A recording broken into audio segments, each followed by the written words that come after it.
This is Sandy Alt reporting from the wild, and this is the audio podcast companion to my blog on Substack.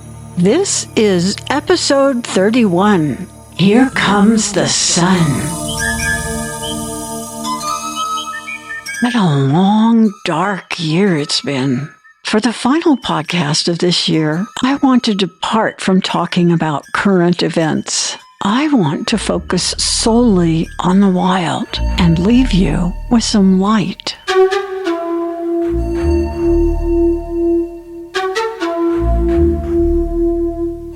Lately, all my posts have the same titles as songs I love.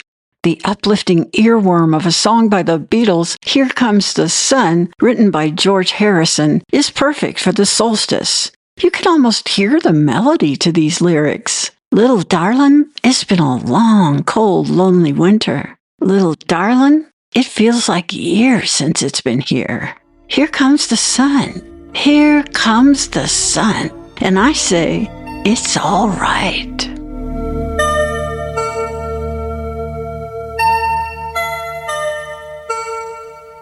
Every morning when I get up, I observe a ritual of light. I sleep in an almost completely darkened room. When I step into my walk-in closet, the first thing I do is open the blind in the small window that faces west, up a slope, and into the national forest. Atop the first rise is a lone ponderosa pine. Closer to the house is a blue spruce, planted there to replace one that had died. The nearer of these I have named Albert because he is the subspecies of Colorado blue spruce known as Fat Albert. I have watched this tree grow with loving care for 6 years, and when I see Albert thriving there, I see promise. Atop the slope, that lone pine I call Moon Tree has hardly grown at all in that same time without the kind of watering and feeding that Albert receives. Moon Tree struggles to survive, but so far has managed to make it through some tough years in the 10 I have lived here. I named Moon Tree because I have seen her at dawn snag a late-setting moon in her arms as if she wants never to let it go. I love these trees. I pretty much love every tree I have ever met. I kiss them, I hug them, I reach out to touch their trunks in reverence as they are the living, standing people who have witnessed the changes this place has endured, some of them for hundreds of years. When I see Albert and Moon Tree through the window the first thing in the morning and find them still holding out as a warming climate, increasingly drier conditions in the mountains, habitat deprivation, ozone, atmospheric pollution, and waves of heat and ash from wildfires across the American West escalate, I feel hope. Like the handful of wolves in Colorado, like the dwindling population of grizzlies in the Northwest, like the increasingly exhausted Colorado River, like all things sacred, these trees manage somehow to still be here. And because they are still here, there is still time.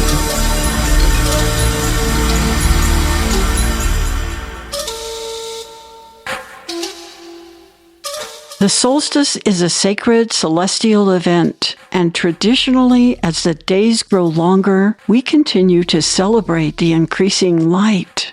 My tribal family honors this time of year with an array of powerful ceremonies that commemorate emergence, and with the daily observances of quiet, prayer, and storytelling.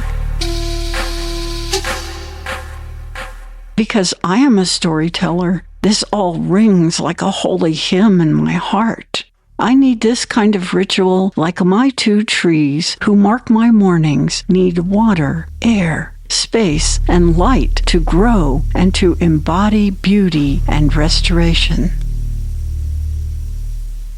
Consider trees and their embrace of light, their days spent lifting their broad arms to gather in the pollution, the carbon, the sediment and toxins in the air, drawing all these into their leaves and needles, suffering them as they breathe in, only to exhale them at night as clean, pure, life-giving oxygen, as dreams, as faith in the process of life, as life's love for itself. They succor us by this practice. They inspire us with their beauty and majesty. They shade the earth from too much light, even while they live for the light. All this is the wild. This is where we live, all of us, whether we have desecrated almost all of it or retreated into it from that desecration, whether we are bringing it back to places that lost it, tending it where it stands, or seeking it out for awe and wonder. This is what supports all life across the globe, under the sun and the moon, as our fragile hope and home spins around our own source of light in the deep darkness of space. We have been in such a long night these past months, such a dark, cold, cruel, devastating, unholy night. We have struggled to find one another in this blackness, to hold on to beauty and hope, to defend against the demons that can only thrive in deep shadow while they have seemed to grow ever stronger, to destroy more of what sustains us, to hold on to the darkness.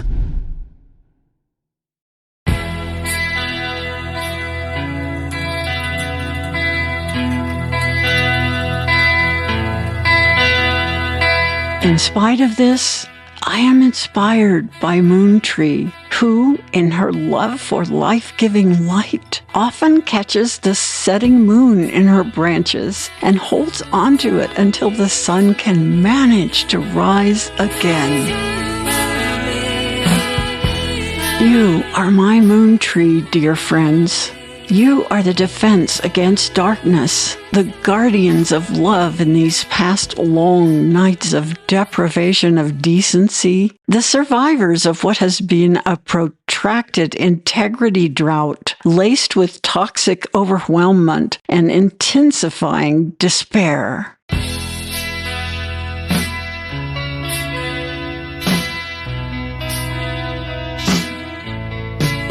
Today, as the sun rises, you are still here. You and hope-filled Albert spreading his blue arms ever wider as he grows taller, believing in the power of uprightness and rectitude despite all evidence to the contrary. You, like my friend Red Cloud, the ancient western red cedar that marks the summit of one of my favorite mountain hikes, who has witnessed the tender time before white-faced two-leggeds came, and stands now in glory to remember it. You and Bruce, the towering blue spruce, along the drive to my house, an old tree who nearly died before kindness came and left him back to life with water and food and tender trimming. Bruce, who now candles every spring and throws off an abundance of gorgeous architectural wonder cones each fall to decorate the Christmas table. I am not a religious person, but this line from Psalm 46 is what parallels what I believe trees are saying to us. Be still and know that I am God. Or if you prefer, as I do, hear it in the infectious joy and hope that the Beatles have captured in the lyrics to George Harrison's song. Here comes the sun, and I say, it's all right.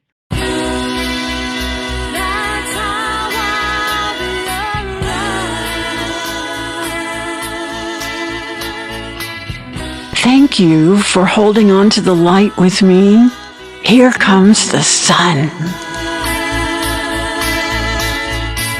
This has been Sandy Alt reporting from the wild.